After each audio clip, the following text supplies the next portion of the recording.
राघव, आखिर तुम अपनी माँ से बात क्यों नहीं करते हो? जब देखो इस घर में जंगली जानवर आते रहते हैं। मैं यहाँ पर अब रोज नहीं रुकूंगी। राधिका, तुम तो अच्छे से जानती हो कि जब तक बड़े भाई नहीं मानेंगे, माँ कभी भी इस घर को बदलने का फैसला नहीं लेने वाली हैं। तो तुम आखिर अपने भाई से कब बात करोगे, जब ये जंगली जानवर हमारी जान ले लेंगे, या फिर तुम यही चाहते हो कि हम यहीं मर जाएं?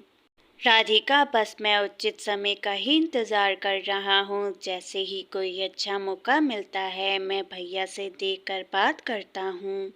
राधिका को तो अपने पति पर बहुत ज़्यादा गुस्सा आता है। वहीं दूसरी तरफ राधा भी अपनी सास के लिए समोसे लेकर जाती है गर्मा-गर्म। माँ जी, जब मैं रसोई में भोजन बना रही थी तो मैंने वहाँ पर एक जहरीला सांप देखा, लेकिन वो तो खुद ही वहाँ से चला गया।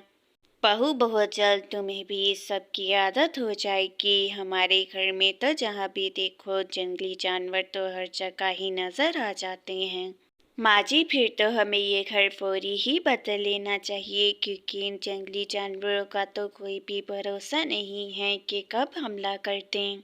बहू, तुम बिल्कुल भी चिंता मत करो। वो जंगली जानवर तुम्हें कुछ भी नहीं कहेंगे। बस शाम होने से पहले राधिका के साथ लकड़ियाँ ले आओ जाकर। राधा तो बहुत ज्यादा घबराई हुई थी, लेकिन वो अपनी सास से कुछ भी नहीं कहती और जंगल चली जाती है। राधा, तुम कृष्णा से बात क्यों नहीं करती हो कि वो माँ जी से कहे कि वो इस जंगल में रहने का ख्याल छोड़ दें और शहर जाकर रहने लगे? नहीं राधिका, अभी तो मैंने उनसे बात नहीं की, लेकिन आज बात जरूर करूंगी। आज रसोई खाने में मैंने एक जहरीला सांप खुद देखा। राधा, इस जंगल में जहरीले सांपों के अलावा भी बहुत सारे जंगली जानवर रहते हैं। मुझे तो जंगल से लकड़ियां लेना बिल्कुल भी पसंद नहीं। भाभी, आपकी बातें सुनकर तो मुझे और ज्यादा खौफ आ रहा है। आज ही कृष्णा जी से बात करती हूँ कि वो जाकर शहर रहें मेरे साथ। राधा, यही हम सब के लिए उचित रहेगा। मैं घर जा रही हूँ, तुम भी ये लकड़ियाँ ले जाओ घर और भोजन बनाना शुरू कर दो। राधिका तो राधा से इतना कहते साथ ही वहां से चली जाती है। राधा भी लकड़ियां चुनकर जल्दी से भोजन बनाना शुरू कर देती है। ये न जाने कहाँ आकर मैं फंस गई हूँ। हर रोज ही जंगल जाना पड़ता है, न जाने कब कोई जंगली जानवर सामने आ जाए। राधा की ये सारी बातें खड़ी होकर राधिका भी सुन रही थी। अब मैं देखती हूँ कि माँ जी आखिर ये घर छोड़कर कैसे नहीं जाती हैं। अपनी जिद पर अड़ी हुई हैं, हमारी जान की कोई चिंता ही नहीं। राधा भी जल्दी से भोजन बनाने के बाद अपने पति के पास जाती है और उससे कहती है, कृष्णा जी, मैं आपको बता रही हूँ कि आप अपनी माँ को कहकर ये घर छोड़ दें, वरना आपको छोड़कर मैं इस घर से ज़रूर चली जाऊंगी। देखो राधा, मैं अच्छे से जानता हूँ कि घर में हर रोज जंगली जानवर देखकर तुम बहुत ज्यादा घबरा गई हो, लेकिन चिंता बिल्कुल भी मत करो। खुद तो आप सारा दिन घर नहीं होते, आपके आने तक मैं मर भी जाऊंगी और आपको मालूम भी नहीं होगा। आप माँ जी से जाकर बात करें। राधा के इसरार करने पर कृष्णा अपनी माँ से बात करने जाता है। क्या बात है कृष्णा बेटा, इतनी रात हो गई है, तुम अब तक सोए क्यों नहीं? अगर देर तक जागोगे तो सुबह काम पर कैसे जाओगे? माँ, इस घर में हर किसी की जान पर खतरा बना हुआ है और मैं ये बिल्कुल भी नहीं चाहता कि इस घर में रहकर किसी का भी अनिष्ट हो। कृष्णा, ये सब कुछ तुमने ही तुम्हारी बीवी की जुबान बोल रही है। उसको साफ साफ बता दो कि ये घर छोड़कर तुम कहीं भी नहीं जाओगे। माँ, यहाँ पर जितने भी लोग रहते थे वो सभी अपना घर छोड़कर चले गए हैं, क्योंकि कोई भी अपने जान का रिस्क नहीं लेना चाहता यहाँ पर। कृष्णा, तुम्हारी बातें सुनकर तो ऐसा ही लग रहा है कि तुमने अपना मन बना लिया है, तो तुम जा सकते हो, मैं यहाँ से नहीं जाऊंगी। कृष्णा अपनी माँ को समझाता है, लेकिन वो बिल्कुल भी नहीं मानती।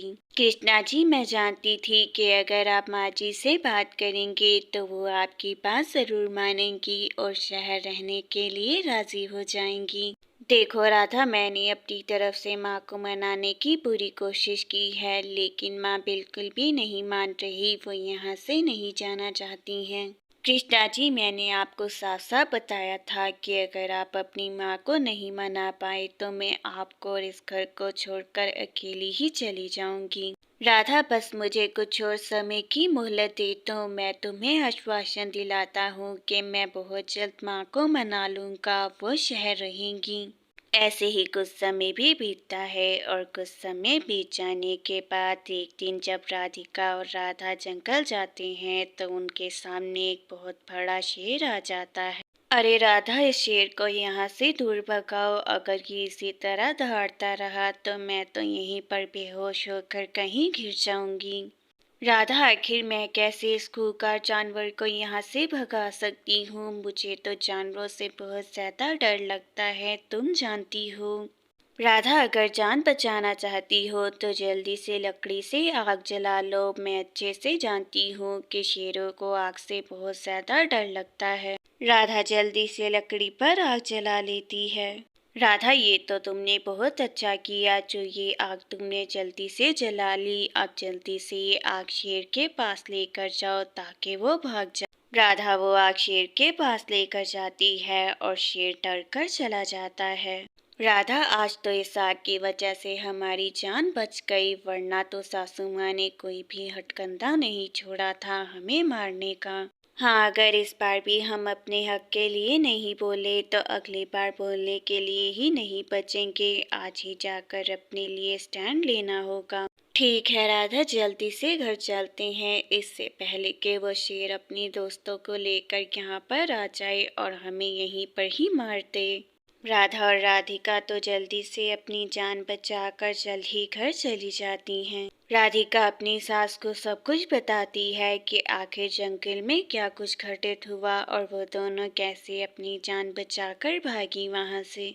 माँ जी, आज तो ईश्वर की कृपा से उन्होंने हमारी उस शेर से जान बचा ली, मगर अगर आगे भी ऐसा ही हुआ तो हम तो नहीं बचने वाले। माँ जी, आज ये सब कुछ इन दोनों के साथ हुआ है, कल को ये हमारे दोनों भाइयों के साथ भी हो सकता है। आपको अपनी जिद त्याग देनी चाहिए। राधा और राधिका, तुम दोनों मुझे क्षमा कर दो। मेरी अकारण जिद की वजह से आज जंगल में शेर से तुम दोनों की जान को खतरा हुआ। माँ जी, हम दोनों को आपसे कोई भी शिकायत नहीं है। हम दोनों तो बस इतना ही चाहते हैं कि हमारा परिवार कहीं पर बस सुरक्षित रहे। सब लोग बहुत खुश थे क्योंकि यहाँ पर जंगली जानवरों का कोई भी खौफ नहीं था अब। राधा, अब हमारे जीवन में कितना ज्यादा सुख है, कोई चिंता ही नहीं है, वरना उस घर में तो हमें जान का खतरा ही पड़ा रहता था। हाँ राधिका, तुम बिल्कुल ठीक कह रही हो। इस घर में इतनी ज्यादा सुख सुविधाएं हैं, उस घर में ये कभी भी हमें मिल ही नहीं सकती थी। राधा और राधिका तो अपने नए घर से बहुत खुश थे और वो खुशहाली से जिंदगी व्यतीत करती हैं।